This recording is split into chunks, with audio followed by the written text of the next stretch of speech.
வணக்கம் மக்களே, நம்ம என்ன பார்க்க போறோம்னா பன்னீர் பட்டர் மசாலா செய்யறதா எப்படி பார்க்க போறோம், வாங்க பார்க்கலாம்.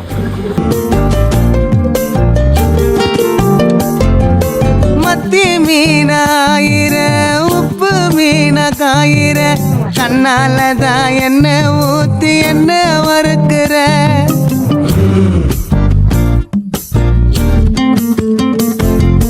மாய மீனா மினுக்கிற கார பொடியா சிரிக்கிற முந்தானையில் திமிங்கலத்தை நீயும் பிடிக்கிற நங்கூரமா இறங்குற இழுவு வலைய இழுக்கிற எம்மாடி எம்மாடி உன்னால நான் துடிக்கிறேன்.